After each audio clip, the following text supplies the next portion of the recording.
Oposição consegue relatoria na CPI do INSS, mostrando desarticulação do governo e uma nova vitória para o bolsonarismo. Eu sou o Guilherme Moura. Eu sou o Lucas Retti.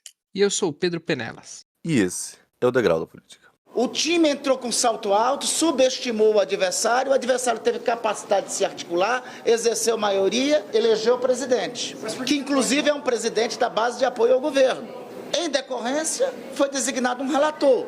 O relator, pelas declarações públicas deles, acho que ele já chega na CPMI com posição manifesta.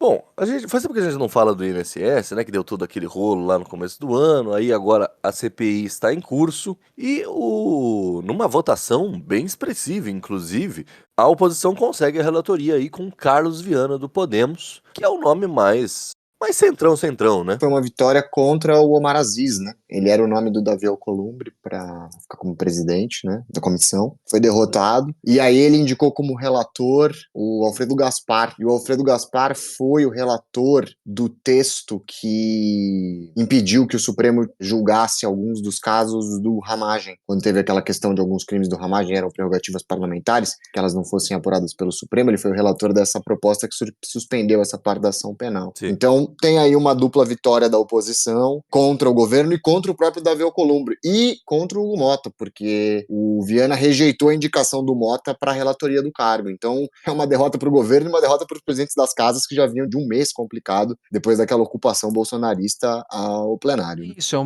foi uma derrota à organização, né? Um drible de estratégia. Eu lembro quando eu vi a notícia a Piauí divulgou os bastidores, tinha uma chamada, tipo, uma frase de algum congressista, demos um drible, era alguma analogia, assim, e aí, de cara, o Zé Trovão meio que comemorando com aquele chapéu dele, e eu olhei aquilo e falei, nossa, lascou, né? Mas no fim foi o Carlos Viana, que é do Podemos, né?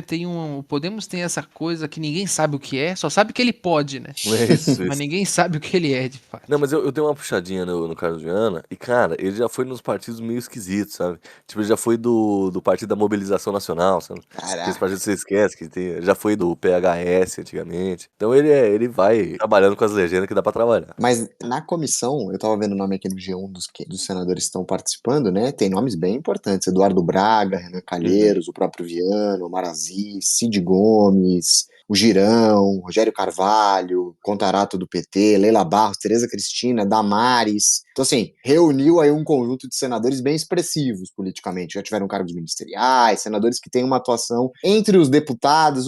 A lista de famosos é menor, assim. Tem o Paulo Pimenta, do PT, que foi ministro recentemente, o Marcelo Van Hatten, que, enfim, do Novo, e aí os nomes depois já passam para nomes menos conhecidos, assim, da política. Mas no Senado foi bem fortalecido, até entre os suplentes, assim, tem Soraya Tronic, Alessandro Vieira, Magno Malta, o próprio Randolph, então são nomes bem importantes, assim, que estão trabalhando.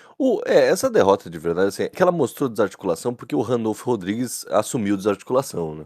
Novamente, inclusive. Ele deu uma entrevista falando que, pô, não ficou muito claro como é que ia ser a votação, eles não pensaram direito em como a oposição poderia virar os votos, e no final eles perderam meio, não foi uma votação muito apertada, não. Pô, isso novamente, já é a terceira ou quarta vez que isso acontece, né? E diria que já é, pelo menos, a segunda vez aí na mão do Randolph Rodrigues. Sim. Bom, mas eu interpreto essa vitória, até porque a gente já falou, né, Lucas, você disse na pauta e eu concordo, que, tipo, a porrada mesmo do governo já foi. Uhum. A menos que alguma parada muito bombástica apareça. Então o que provavelmente a oposição vai fazer é blindar, ou pelo menos centralizar a discussão no governo atual e blindar os governos anteriores, né? Pra justamente fazer o governo sangrar o máximo possível com a questão do INSS, mesmo que a porrada maior já tenha ido. Eles fizeram um acordo, né? O governo, existia essa questão de quando a periodização da investigação começaria. Num primeiro momento, o governo pensou em trazer a discussão desde os anos 90, justamente para tentar esvaziar um pouco o caráter excepcional da crise no governo atual do Lula e levar essa questão como uma questão institucional que perpassa governos, né? Mas no final das contas, pelo que trouxe a Folha, teve um acordo para que o irmão do Lula, lá, o Frei Chico, não fosse convocado a depor, porque ele não está na lista dos presidentes de associações sindicais, ele é vice-presidente do Sindicato Nacional dos Aposentados e Pensionistas e Idosos, e em troca, a oposição pediu que a periodização fosse de 2015 em diante. Então vão ser investigados o governo Dilma, o governo Temer, o governo Bolsonaro e agora o governo Lula, e seguindo um rito de maneira cronológica, porque uma das pressões do governo era que o Onyx Lorenzoni fosse um dos primeiros alvos, um dos primeiros nomes a depor. Parece que eles vão seguir um rito cronológico chamando todos os ministros da Previdência desde do final do segundo mandato da Dilma, né, desde um pouco antes do impeachment. Então, assim, o governo parece ter escolhido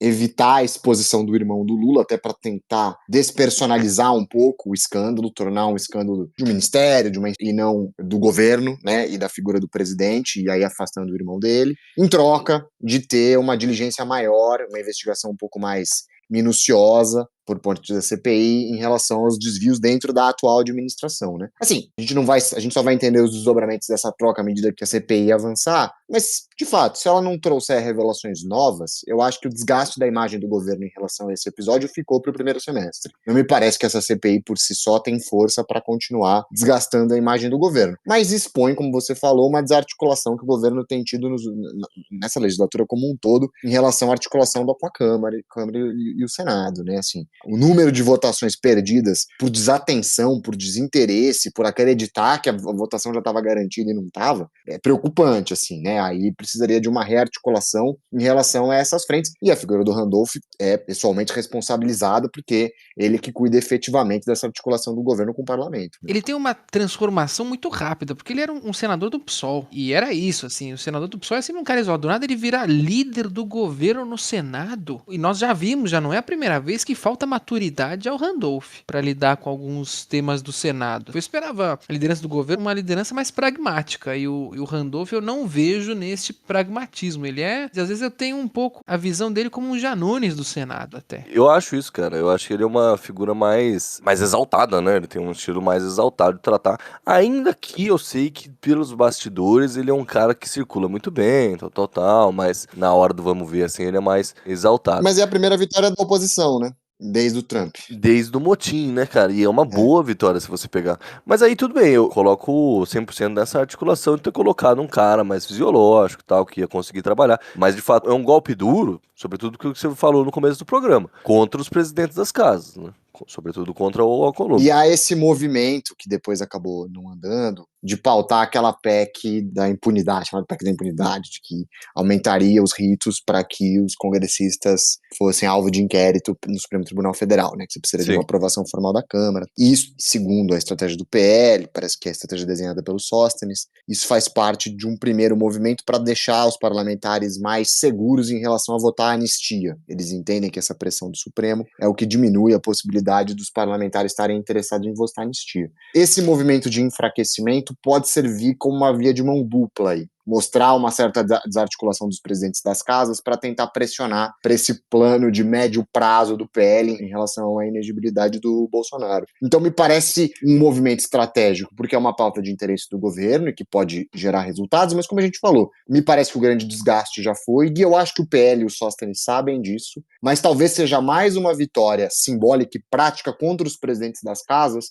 para tentar criar um movimento de certa independência para que esses projetos de interesse do PL em relação ao Bolsonaro sejam votados. E isso num contexto de emendas parlamentares em disputa, que é uma coisa que a gente sempre coloca. Então me parece que a Câmara, pelo primeiro momento, e ela sempre se mostrou muito unida, desde talvez o governo Bolsonaro, ou até, se a gente for regredir no tempo, desde a presença do Eduardo Cunha, né, tá vivendo o seu primeiro momento de incerteza em relação ao bloco unificado. Era muito óbvio que os presidentes das câmaras tinham um controle muito grande em relação à maior parte dos parlamentares, desde o Cunha, passando pelo Maia, e talvez chegando no ápice com o Lira. E agora a gente está vendo um movimento de questionamento, mesmo que não público, mas com esses sinais que estão sendo emitidos o tempo todo, né? Pô, mas eu vi que o Hugo Mota é favorável ao negócio da impunidade aí. É favorável, é. Que inclusive seria uma forma, porque aí só o presidente da Câmara conseguiria abrir margem para investigação ou até afastamento do parlamentar. Mas talvez ele ser favorável nesse contexto, ele é favorável e talvez queira limitar isso, né? E talvez o PL queira usar essa questão para levar a anistia do Bolsonaro, né? Que é o foco principal e que vai entrar com muito mais atenção na semana que a gente vai adentrar agora por conta do julgamento, né? Sim. Eu ia falar uma bobagem, na verdade. Pode falar. O Frei Chico aí, ele é Frei mesmo? Não, né? Queria saber disso aí Vamos ver também. agora quem é Frei Não, Quis acho Chico. que saber, eu não. nunca entendi. Frei Eu nunca Chico. entendi. Porque depois eu fiquei pensando, cara, apareceu aquele irmão do Bolsonaro lá que poderia disputar, né? Aí automaticamente apareceu o irmão do Lula. Não, mas o Frei Chico Cara, tem é uma famoso. ótima nota aqui na Wikipedia dele. O apelido de Frei foi dado pelo ex-prefeito de São Bernardo do Campo, Maurício Soares, por causa de sua calvície. Então é Ah, só uma piada. tá bom. Não, ele não é Frei, Ok. não. Então tá bom.